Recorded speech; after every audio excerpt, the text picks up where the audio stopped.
Bon, une des propriétés de l'algèbre de Boole va nous permettre de simplifier les branchements électriques. Le principe est d'avoir des circuits équivalents électriques.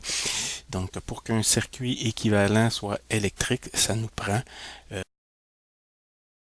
identique, peu importe les combinaisons. Fait que il y a ici tous les différents théorèmes que l'on peut faire. Je vais vous en démontrer les deux suivants, là, le 15 et le 16.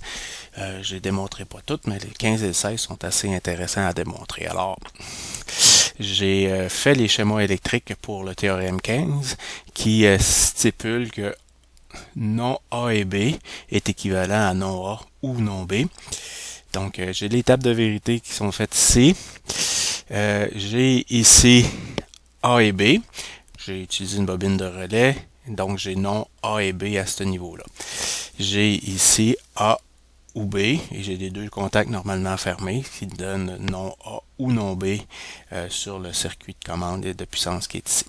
Alors, si je n'ai aucun des deux activé, je remarque que les deux lumières sont actives, donc aucun des deux, non A et B, et non A ou non B sont équivalents.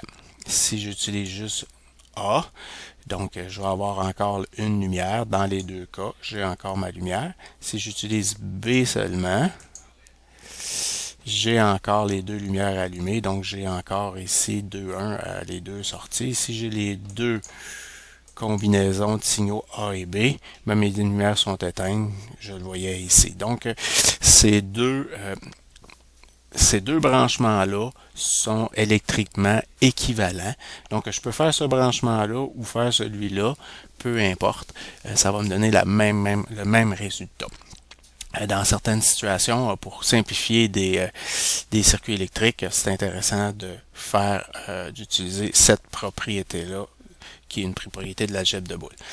Le deuxième, qui est le théorème 16, qui spécifie que A ou B non est équivalent à non A et non B, ben, c'est le même principe. Donc, je vais enlever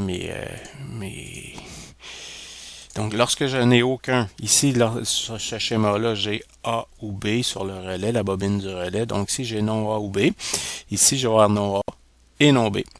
Alors, lorsque j'en ai aucun des deux d'actif, j'avais le même résultat. Si j'active A, dans les deux cas, la lumière éteint. Si j'active simplement B, dans les deux cas, la lumière est aussi éteinte. Et si j'active les deux, A et B, ben, la lumière est encore éteinte. Donc, j'ai encore une fois à ce niveau-ci une équivalence électrique qui me permet de simplifier, selon le cas, certaines équations ou certains branchements électriques. Alors, j'espère que ça a été, est-ce que ça c'est bien compris. Merci.